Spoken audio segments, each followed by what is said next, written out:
अगर आप CUET economics की प्रिपरेशन कर रहे हैं तो सही जगह आए हैं। नमस्कार दोस्तों, स्वागत है आपका परफेक्ट नॉलेज पर। मैं आपका दोस्त, आपका होस्ट सुरेंद्र कुमार सर स्वागत करता हूं हमारे चैनल पर, जहां हम सीयूईटी इकोनॉमिक्स के प्रीवियस ईयर पेपर जो है वो सॉल्व कर रहे हैं, जिसमें हम आज 2024 के प्रीवियस ईयर पेपर का पार्ट 2 आपके सामने लेकर के आए हैं। 1 से 15 क्वेश्चन हमने पार्ट 1 में कंप्लीट कर लिए हैं। चलिए शुरू करते हैं क्वेश्चन नंबर 16 को, जहां ये कहता है कि following are the sources of electricity generation in India, arrange them in correct sequence on the basis of total power generation capacity higher to lower. यानी कि ये कहना क्या चाह रहा है कि इंडिया में जो टोटल बिजली का उत्पादन हो रहा है उसमें कौन सा बिजली जो घर है, या मैं ये कहूँ कि कौन सा बिजली उत्पादन का तरीका जो है वो ज़्यादा पावर जनरेट करके दे रहा है। यानी कि थर्मल जो है उसका हिस्सा बड़ा है, न्यूक्लियर का हिस्सा बड़ा है, न्यू एंड रिन्यूएबल एनर्जी है उसका हिस्सा बड़ा है, या हाइड्रो का हिस्सा बड़ा है। अकॉर्डिंग टू कैपेसिटी आपको हाइयर टू लोवेस्ट इसको अरेंज करना है। तो सबसे पहले हाइयर को करना है। तो आपको पता है दोस्तों कि सबसे ज्यादा आज भी जो बिजली का उत्पादन है वो कोल से हो रहा है, कोयले से हो रहा है ना। ये आपको ध्यान करना है, हाईएस्ट कोल से हो रहा है। और कोल को हम थर्मल में इंक्लूड करते हैं, ठीक है ना। थर्मल में कोल, गैस एक्सेट्रा को इंक्लूड किया जाता है। तो थर्मल जो है वो आप ये कहेंगे कि हाईएस्ट आपका पावर कैपेसिटी का जरिया है आज के दिन टोटल जो अपनी इलेक्ट्रिसिटी जनरेशन है उसके अंदर, ठीक है ना। तो पहले तो आप ये कहेंगे कि बी आएगा। तो जब हम कहते हैं कि पहला हमारा बी आएगा तो हम देखते हैं कि ऑप्शन में बी जो है वो पहले कहाँ कहाँ दिया हुआ है। तो ऑप्शन नंबर 1 में जो है वो पहले ए दिया गया है और हमें पता है कि पहला ऑप्शन जो है वो बी आएगा। तो इसका मतलब ये पहला ऑप्शन हमारा गलत है, ठीक है। सेम हम यहाँ देख रहे हैं तो यहाँ भी हम कहेंगे कि दूसरा ऑप्शन भी गलत है। तीसरे में बी आगे है, फोर्थ ऑप्शन में भी बी आगे है, यानी कि हमारा जो आंसर है इन दो ऑप्शन में से एक होने वाला है। चलिए उसके बाद में हम देखते हैं कि जो सोलार एनर्जी है, ठीक है ना, जो सूर्य से जो आप बिजली बनाते हैं, सोलर एनर्जी जो आप कहते हैं, रिन्यूएबल एनर्जी जिसको हम बोलते हैं, इसके अंदर कई सारी चीजें आ जाती है रिन्यूएबल में, ठीक है ना। तो रिन्यूएबल एनर्जी जो है हमारी वो थर्मल के बाद उसका सबसे बड़ा हिस्सा है, ठीक है ना। तो इसका मतलब उसके बाद ऑप्शन आएगा सी, ठीक है ना। तो पहले पे आएगा बी, दूसरे पे आएगा सी, तो पहले पे बी और दूसरे पे सी। क्या यहाँ पे सी है? नहीं है। यहाँ से हमारा आंसर जो है वो निकल करके आ जाता है ऑप्शन नंबर 3, ठीक है ना, कि बी और सी, ठीक है ना। और उसके बाद में आता है दोस्तों हाइड्रो, ठीक है, हाइड्रो, और उसके बाद में आता है न्यूक्लियर। तो जो न्यूक्लियर है वो सबसे कम बिजली उत्पादन कैपेसिटी रखता है, ठीक है। और जो थर्मल है, ठीक है ना, वो सबसे ज्यादा। तो आप ये कहेंगे कि थर्मल सबसे टॉप पे, उसके बाद रिन्यूएबल, उसके बाद में हाइड्रो, उसके बाद में न्यूक्लियर। सबसे टॉप थर्मल, सबसे लोवेस्ट न्यूक्लियर। अगर आपसे ये भी प्रश्न पूछ लिए जाते हैं तो आप ये बता सकते हैं, ठीक है। लेकिन थर्मल से जो है लगभग 49% जो है बिजली उत्पादन किया जाता है। चलिए नेक्स्ट क्वेश्चन की ओर बढ़ते हैं। क्वेश्चन नंबर 17 जो है वो देखिए क्या कहता है। कहता है arrange the following item in correct sequence, ठीक है। तो आपको पहले ये पता होना चाहिए कि ये है क्या। तो पहले हम बात करते हैं कंपटीशन एक्ट की, और जब हम कंपटीशन एक्ट को पढ़ेंगे तो हम पढ़ेंगे फेमा को, और जब हम फेमा को पढ़ेंगे तो हम पढ़ेंगे फेरा को। मैं ऐसे क्यों कह रहा हूं, चलिए इसको हम देखेंगे। तो जो फॉरेन एक्सचेंज रेगुलेशन अथॉरिटी है, फेरा जिसको हम बोलते हैं, ठीक है ना, ये आया था 1973 में। 1973 में फेरा को इंट्रोड्यूस किया गया था फॉरेन एक्सचेंज रेट डिटर्मिनेशन के लिए, यानी कि उसको जो है एडजस्ट करने के लिए, उसको देखने के लिए, ठीक है ना, फॉरेन एक्सचेंज, ठीक है, रेगुलेशन था, ठीक है। और इसको इम्प्रूव करके बनाया गया था आपका फेमा, ठीक है ना, फॉरेन एक्सचेंज मैनेजमेंट, ठीक है। और ये बना था 1999 में इसको जो है वो इसमें सुधार किए गए, यानी कि 1973 की जो फेरा एक्ट है उसमें सुधार किया गया 1999 में, और फेमा एक्ट में फिर से सुधार करके उसको बना दिया कंपटीशन एक्ट 2002 में, ठीक है। तो ये तो आपको समझ में आ गया कि शुरुआत जो है वो फेरा से हुई, फेरा से फेमा बना और फेमा से कंपटीशन एक्ट बना। ठीक है, अब पढ़ते हैं हम एमआरटीपी एक्ट। ठीक है ना, ये जो है मोनोपोली रिस्ट्रिक्शंस को जो मोनोपोली क्रिएट करते हैं उनको रिस्ट्रिक्ट करने के लिए एमआरटीपी एक्ट जो है वो लेकर के आया गया था और ये लाया गया था 1969। ठीक है, तो आपको ये पता है दोस्तों कि पहले जो है 1969 है, तो सीक्वेंस अगर हम लगाएंगे तो 1969, ठीक है, फिर 1973, फिर 1999 और फिर 2002। ठीक है ना, यानी कि हम ये कहेंगे कि डी जो है हमारा पहले आएगा, तो यानी कि यहाँ डी नहीं है, ये भी डी नहीं है और ये भी डी नहीं है, तो ऑप्शन नंबर 3 जो है हमारा करेक्ट हो जाता है। ठीक है ना, ठीक है, डी और सी, बी और ए। ठीक है, तो ऑप्शन नंबर 3 जो है हमारा यहाँ करेक्ट हो जाता है। चलिए क्वेश्चन नंबर 18 को देखते हैं और पढ़ते हैं। The great leap forward GLF campaign was initiated in. तो पहले तो आपको ये पता होना चाहिए कि जो ग्रेट लीप फॉरवर्ड है ये कैंपेन चाइना में चलाया गया था जब माओवादी जो विचारधारा है वहां उत्पन्न हुई थी। ये भी मेरे आई थिंक 1969 के आसपास की बात है, जब माओवादियों ने वहां की जो सरकार है उसको गिरा करके अपनी सरकार बना ली थी। ठीक है, और जब उन्होंने अपनी सरकार बना ली थी तो उन्होंने जो है कुछ चेंज किए थे चाइना की इकोनॉमी में, जिसको हम पढ़ते हैं ग्रेट लीप फॉरवर्ड के तौर पर। ठीक है, और ये जो है ग्रेट लीप फॉरवर्ड ये 1958-62 के बिटवीन जो है ये काम किए गए थे। ठीक है ना, ये ध्यान कर लेना, ये जो है इस समय जो है ये कैंपेन बड़े जोर शोर से अपनाया गया था और यहीं पर जो है वो कम्युनिस्ट पार्टी जो है उसकी स्थापना हो गई थी और उन्होंने जो है एक कम्युनिटी जो है वो स्थापित की जिसको कम्यून पढ़ते हैं हम चाइना में, जहाँ जो प्राइवेट फार्मर्स थे जिनकी खुद की जमीन थी उन लोगों से जमीन लेके गवर्नमेंट की जमीन कर दी गई थी, यानी कि बड़े बड़े टुकड़े जो है वो गवर्नमेंट को जो है उसमें शामिल कर दिए गए थे। और ये जो सिस्टम है वो इतना बुरी तरह जो है फ्लॉप हुआ था, ये भी आपको ये ध्यान करना है।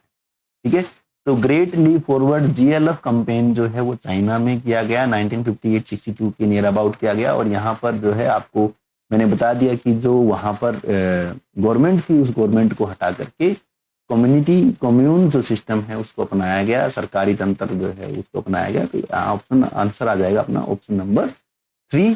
ठीक है, 1958। चलिए नेक्स्ट क्वेश्चन जो है उस पर चलते हैं और ये है मैथ लिस्ट 1 विद लिस्ट 2। ठीक है, तो ऑप्शन जो है लिस्ट 1 क्या कहता है, ये कहता है ग्रेट लीप फॉरवर्ड। अभी मैंने आपको बताया कि ये जो था, ठीक है ना, ये एक तरह से ऐसा सिस्टम था जिसके अंदर बहुत सारे फार्मर्स को हटा करके उनकी जमीन को जो है वो नेशनलाइज कर दिया, एक तरीके से हम कह सकते हैं गवर्नमेंट में आ गया, जहाँ सारे मिलजुल करके जो है वो काम करते थे, सारे जो है वो एक जगह खाना खाते थे। और ऐसे ही यहाँ पर सभी लोगों ने अपने बैकयार्ड में यानी घर के पीछे जो जगह हम छोड़ते हैं वहां पर बहुत ज्यादा इंडस्ट्रियलाइजेशन कर दिया था। ठीक है, तो वो इंडस्ट्रियलाइजेशन जो है वो स्टील इंडस्ट्री में बहुत ज्यादा किया गया था और क्योंकि वो जो लोग थे वो इतने पढ़े लिखे नहीं थे, वो इतने जो है वो एफिशिएंट नहीं थे, इतने उस चीज के जानकार नहीं थे, इस वजह से उनका जो स्टील था वो बड़ा ही लो क्वालिटी का हुआ। और उस लो क्वालिटी की वजह से क्यों, क्योंकि सारे लोग जो है वो इंडस्ट्री में लग गए और फार्मर जो थे वो भी इंडस्ट्री में लग गए, यानी कि सबका जो सेल्फ इंटरेस्ट था वो खत्म कर दिया गया, जिस वजह से वहां पर जो है एक बहुत ही ज्यादा बड़ा क्राइसिस आया, लोगों को खाने के लाले पड़ गए और इसलिए इसको कहते हैं ग्रेट लीप फॉरवर्ड। जो आपका एक कैंपेन था वो पूरी तरह फ्लॉप हुआ था। तो यहाँ आपको ध्यान करना है कि इंडस्ट्रियलाइजेशन जो है बड़े लार्ज स्केल पे हुआ था ग्रेट लीप फॉरवर्ड में। ठीक है, तो ए जो है उसका आपका बन जाता है सेकंड के साथ। ठीक है, तो अब आपको वही तरीका हम देखते हैं कि ए जो है वो 2 के साथ जा रहा है, ये हमें कंफर्म है। ठीक है, तो ए के साथ 2 जाएगा तो ए के साथ यहाँ 1 जा रहा है, तो पहला ऑप्शन हमारा गलत। ठीक है, ए के साथ यहाँ भी 1 जा रहा है, ये भी हमारा गलत। ए के साथ यहाँ 3 जा रहा है, ये भी हमारा गलत। यानी कि आंसर ये एक ही आ जाएगा, एक ही ऑप्शन को एक ही मैच करके हमने सारा आंसर निकाल लिया। ठीक है, चलिए दोबारा देख लेते हैं और देख लेते हैं। माओ जेडोंग जो है वो हमें 1 मिनट के लिए हम सपोज करते हैं हमें नहीं पता, ठीक है ना, बर्टलैंड कमीशन की बात करते हैं, तो बर्टलैंड कमीशन आप पढ़ते हैं, ठीक है ना, कि जो बर्टलैंड कमीशन होता है उसके अंदर हम फ्यूचर जनरेशन को प्रोटेक्ट करने की बात करते हैं, ठीक है। तो सी जो है वो हमारा आ जाता है एक के साथ, ठीक है ना। और आवर कॉमन फ्यूचर हमने एसडीजी में इसका जो है एम पढ़ा है, एसडीजी का जो मुख्य गोल है वो यही है कि हमारा कॉमन फ्यूचर, हम हमारे कॉमन फ्यूचर को सेव करें। यहाँ आप देखते हैं सस्टेनेबल डेवलपमेंट को, ठीक है, तो ये हमारा इसके साथ चला जाएगा, यानी कि डी के साथ 4 जा ही रहा है, सी के साथ 1 जा रहा है, तो डेफिनेटली बी के साथ जो है आप ये कहेंगे कि 3 ही जाएगा, यानी कि माओ जेदांग जो है वो आपका आ जाता है introduce the great proletarian cultural revolution. Mao Zedong ये वही रिवोल्यूशन है जो हम ग्रेट लीप फॉरवर्ड की बात कर रहे हैं। यहाँ हमने थोड़ी देर पहले ये कहा था कि माओवादियों ने जो है वो वहां की सरकार को गिरा करके सरकार बनाई थी, ठीक है ना। तो ये वही प्रोलेटेरियन कल्चर रिवोल्यूशन की बात जो है यहाँ पे माओ जेदांग कर रहे हैं, ठीक है। तो यहाँ से हमने सारे ऑप्शन जो है वो देख लिए और एक ही ऑप्शन से हमारा आंसर भी जो है वो सही निकल गया, तो ऑप्शन नंबर 2 जो है इसका राइट आंसर हो जाएगा। चलिए नेक्स्ट क्वेश्चन की ओर बढ़ते हैं और देखते हैं second phase of green revolution is termed from, ठीक है ना। तो ऐसे कई क्वेश्चन जो है वो आपसे पूछे जाते हैं और ये सारे क्वेश्चन जो मैं अभी पढ़ रहा हूँ ये इंडियन इकोनॉमी के 11th क्लास की एनसीईआरटी में से है, ठीक है। Second phase of green revolution, तो ग्रीन रेवोल्यूशन जो है उसकी फेज की बात अगर हम करें, ठीक है ना, तो ग्रीन रेवोल्यूशन आपको पता है आया था 1962, हम कह सकते हैं 70 के मिड में आया था, यहाँ आया था, ठीक है ना। इसको हम बोलते हैं फर्स्ट फेज, क्या बोलते हैं, फर्स्ट फेज बोलते हैं।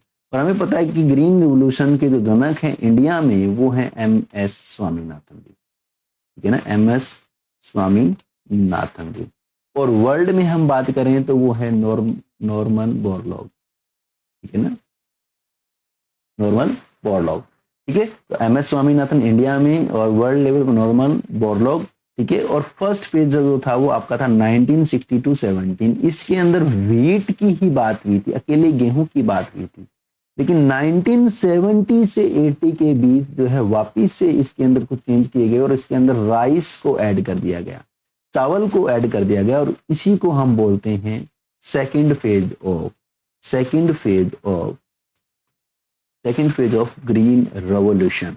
यहाँ आपका जो आंसर है वो option number 2 mid 1970 to mid 1980s जो है वो करेक्ट हो जाएगा। चलिए क्वेश्चन नंबर 21 की बात करते हैं। During 1980s the growth rate in Pakistan improved on account of which of the following reason, ठीक है ना, कि 1980 में जो पाकिस्तान की जो ग्रोथ रेट थी वो इंप्रूव हुई थी, वो किस अकाउंट के बेसिस पे हुई थी, ठीक है ना। Institutionalization process of technical change, तो आपको पता है कि आज भी पाकिस्तान में टेक्नोलॉजी और टेक्निकल चेंज कहाँ देखने को मिलते हैं, ठीक है। एक गुड हार्वेस्ट का मतलब ये है कि आपकी जो फसल है, ठीक है ना, वो बहुत अच्छी हुई थी, यानी कि हम ये कह सकते हैं कि आपका जो क्रॉप है वो बहुत अच्छा हुआ था, ठीक है ना। तो यानी कि हम ये कहेंगे कि ऑप्शन नंबर 2 जो है हमारा करेक्ट हो जाता है, क्योंकि 1980s के उस दौर में पाकिस्तान की जमीन आपको पता है बहुत अच्छी है, क्योंकि हमारा पंजाब और उस पंजाब का लगभग हिस्सा जो है वो पाकिस्तान के अंदर ही है। तो वो अच्छी जमीन जो है वो पाकिस्तान के हिस्से में है, वहाँ पर बहुत अच्छी फसलें जो है वो होती हैं, और उस वजह से जो है गुड हार्वेस्ट की वजह से 1980 में पाकिस्तान का जो अकाउंट था वो इम्प्रूव हो गया था, ठीक है। तो यहाँ आप ये ऑप्शन नंबर बी जो है आपका करेक्ट हो जाता है, sustainable export of manufactured good. तो वहाँ आपको पता है टेक्नोलॉजी नहीं है और इतनी इंडस्ट्रियलाइजेशन भी नहीं है, मैन्युफैक्चरिंग गुड को वो कैसे एक्सपोर्ट करेंगे, ठीक है। High amount of foreign direct investment inflow, क्योंकि वहाँ पर जो है पॉलिटिकल स्टेबिलिटी नहीं है, इस वजह से वहाँ पर FDI का जो इनफ्लो है वो भी आपको देखने को नहीं मिलता है। तो रैशनल पर्सन के तरीके से भी अगर आप देखेंगे तो FDI की भी बात वहाँ नहीं बनती दिखती है, मैन्युफैक्चरिंग गुड्स का जो एक्सपोर्ट है वो भी वहाँ देखने को नहीं मिलता है, टेक्नोलॉजी भी देखने को नहीं मिलती है। तो एक ही चीज है जो भगवान भरोसे वहाँ अच्छी हो सकती है, that is a good harvest, ठीक है।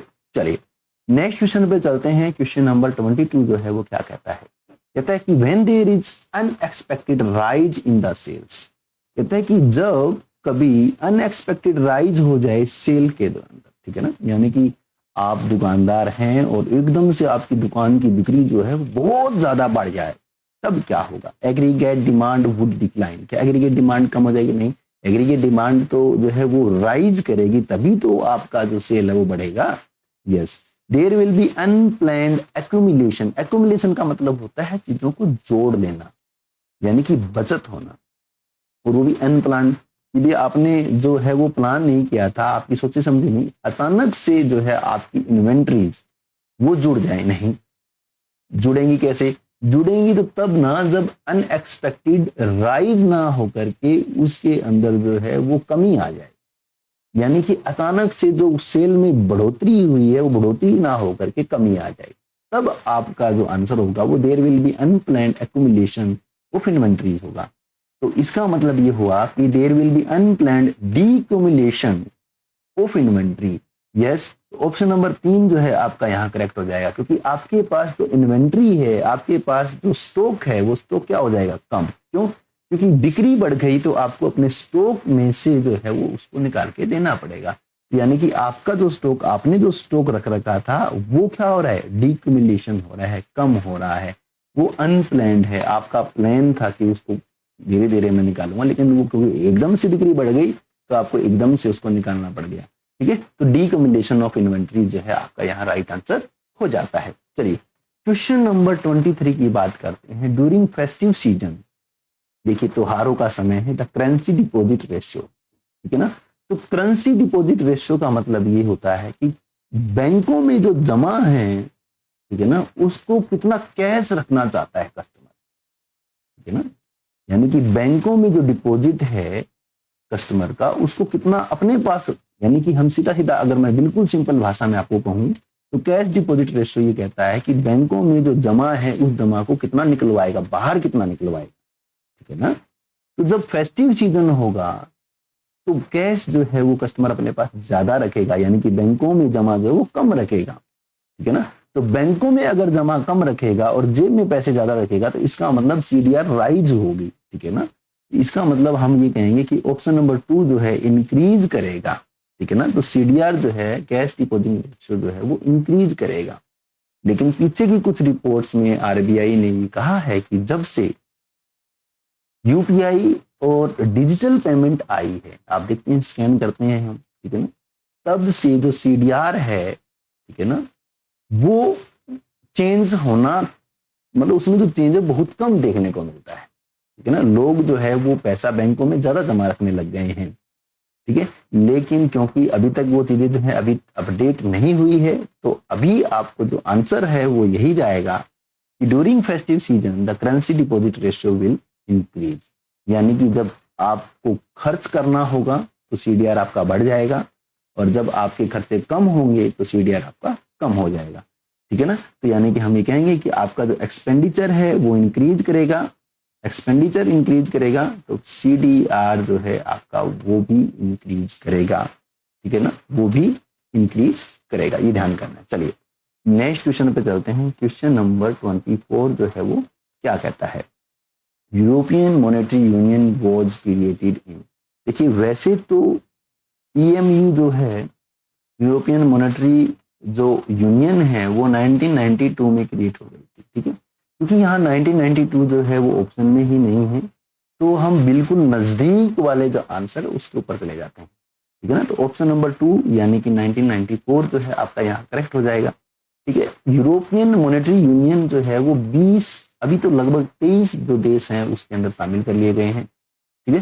23 देशों ने एक ही यूरो जो करेंसी है उसको अपनाया हुआ है, ताकि जो आपका इकोनॉमी का जो फाइनेंशियल सिस्टम है उसमें स्थिरता बनी रहे, स्टेबिलिटी बनी रहे, ठीक है। और इसका जो अंतिम देश जिसने इसको अभी अपनाया है दैट इज क्रोएशिया, ठीक है। तो आपको ये ध्यान कर लेना है, क्रोएशिया है ऐसा जो लास्ट जिसने ईएमयू को अपनाया है। तो टोटल 23 जो है वो कंट्रीज हैं, 1992 में इस्टेब्लिश हुई थी ये चीजें, ठीक है। चलिए, और फाइनेंशियल स्टेबिलिटी और इन्फ्लेशन को कंट्रोल करने के लिए ये सब चीजें की गई हैं। क्वेश्चन नंबर 25 क्या कहता है? Identify the correct statement in the context of circular flow of income in two sector economy. Circular flow की वीडियो भी हमने डाली हुई है, फिर भी हम बता देते हैं कि दो सेक्टर होते हैं, उसमें एक सेक्टर आपका होता है हाउस होल्ड और एक सेक्टर आपका होता है प्रोड्यूसर। हाउस होल्ड से फैक्टर्स जाते हैं, ठीक है ना, फैक्टर्स जो है वो जाएंगे और प्रोड्यूसर से गुड्स एंड सर्विसेज जो है वो जाएंगे, ठीक है। अब देखते हैं, house hold receive factor service नहीं, हाउस होल्ड तो देता है, रिसीव नहीं करता, तो ऑप्शन 1 जो है आपका गलत हो जाता है। House hold invest while firm saves नहीं, हाउस होल्ड सेव करेगा और फर्म इन्वेस्ट करेगी, ठीक है, तो ये भी गलत हो गया।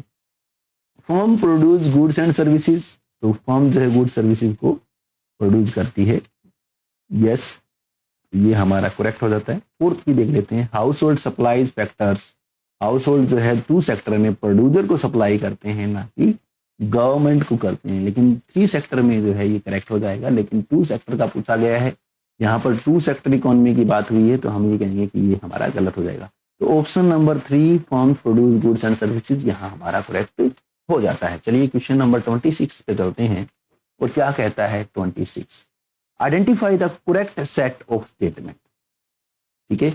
एक्स एंड और एक्स पोस्ट की बात की गई है, तो आपको मैं बता दूं कि एक्स एंड का मतलब होता है प्लान्ड, ठीक है ना, एक्सपेक्टेड, और एक्स पोस्ट का मतलब होता है व्हाट एक्चुअली हैज हैपेंड, जो एक्चुअल में हैपेंड होता है, ठीक है। देखिए कहता है X and saving represent what is actually plan to save, yes, ठीक है ना, एक्स एंड सेविंग का मतलब होगा कि वो जो उसने प्लान करके सेव करना है, ठीक है। एक्स पोस्ट सेविंग, एक्सपोस्ट का मतलब था जो एक्चुअली हैपेंड हो जाए, ठीक है ना। Saving what is actually planned नहीं, यहाँ पे हैपेंड होता तो ये करेक्ट होता, तो ये हमारा हो गया गलत। X post saving depicts what has actually happened, yes, तो ये भी हमारा सही हो गया। X and post saving represent what is actually saved, x and है तो यहाँ पे एक्चुअली नहीं होता, यहाँ पे होता आपका प्लांट, ठीक है, तो ये भी आपका गलत हो गया, तो यानी कि ए एंड सी जो है ऑप्शन नंबर 2 आपका यहाँ करेक्ट हो जाता है। चलिए क्वेश्चन नंबर 27 पे चलते हैं, क्या कहता है 27, एक बार देख लेते हैं। क्वेश्चन नंबर 27 जो है वो कहता है कि एनुअल फाइनेंशियल स्टेटमेंट, मैंने बजट की जो वीडियो बनाई है उसमें मैंने आपको कहा है कि जो कॉन्स्टिट्यूशन है उसमें बजट शब्द का इस्तेमाल नहीं किया गया है, उसकी जगह पर जो है वो एनुअल फाइनेंशियल स्टेटमेंट शब्द का इस्तेमाल किया गया है आर्टिकल 112 में, ठीक है। तो ए जो है वो बजट के बारे में कहा गया है, तो यहाँ पे option 1 create liability trade main budget document, yes, तो आपका ए जो है वो 3 के साथ चला जाएगा। जैसे ही ए 3 के साथ में जाएगा हम यहाँ आ जाएंगे कि पहले ऑप्शन में ए 3 के साथ नहीं जा रहा है, तो पहला ऑप्शन तो गलत है। दूसरे में जा रहा है, इसको वेट करेंगे। तीसरे में भी नहीं जा रहा है, तो ये भी गलत है। चौथे में जा रहा है, तो हम यानी कि अब हमारा जो आंसर है वो ऑप्शन नंबर 2 और 4 में से होने वाला है। चलिए, हमने कैपिटल रिसीट पढ़ा, पेपर जो हम कर रहे हैं इसका पार्ट 1 में हमने पढ़ा, कैपिटल रिसीट का मतलब होता है क्रिएट लायबिलिटी और रिड्यूस फाइनेंशियल एसेट, ठीक है ना। रिसीट जो है इसका मतलब ऑप्शन 1, बी का 1 जाएगा, यहाँ बी का 4 जा रहा है, तो यानी कि ऑप्शन 2 हमारा यहाँ करेक्ट हो जाता है, ठीक है। तो रिसीट में हम लायबिलिटी क्रिएट कर रहे हैं, फाइनेंशियल को रिड्यूस कर रहे हैं, तो पेमेंट में हम क्या करेंगे, फाइनेंशियल एसेट को क्रिएट करेंगे और लायबिलिटी को रिड्यूस करेंगे, ठीक है। एक्सपोर्ट इंपोर्ट का मतलब क्या है हमारा, कि ट्रेड सरप्लस होगा, ठीक है। तो ऑप्शन नंबर 2 जो है वो हमारा यहाँ करेक्ट हो जाता है। चलिए नेक्स्ट क्वेश्चन पे चलते हैं। क्वेश्चन नंबर 28 जो है वो आपको क्या कहता है। 28 में आप देख पा रहे हैं यहाँ पैसेज और कुछ क्वेश्चन आंसर जो है वो आपको दिए गए हैं, और आपको मैंने पहले ही कहा है कि जब भी आप जो है कोई पैसेज को करते हैं तो पहले आप क्वेश्चन को रीड करेंगे। जैसे क्वेश्चन नंबर 28 को आप रीड करेंगे कि how is civic authority getting benefited due to bio composting, तो जब आप how is civic authority getting benefited due to bio composting आप इसको पढ़ेंगे, तो फिर आप इसको सेंस को दिमाग में रख करके यहाँ आप इस पैराग्राफ को रीड करेंगे।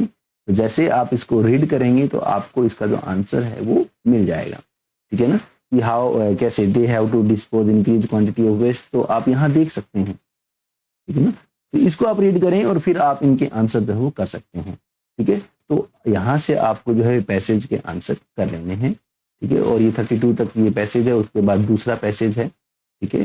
तो आज के लिए बस इतना ही। नेक्स्ट वीडियो में पार्ट 3 में हम इस पेपर को कंप्लीट कर लेंगे, जहाँ मैं आपके ये जो पार्ट है पैसेज का ये मैं नहीं करवा रहा हूँ, ठीक है। अगर आपको इसकी नीड है तो आप जो है कमेंट बॉक्स में जरूर लिख दें, और पैसेज के जो 10 क्वेश्चन है उसके लिए मैं पार्ट 4 जरूर ले आऊँगा।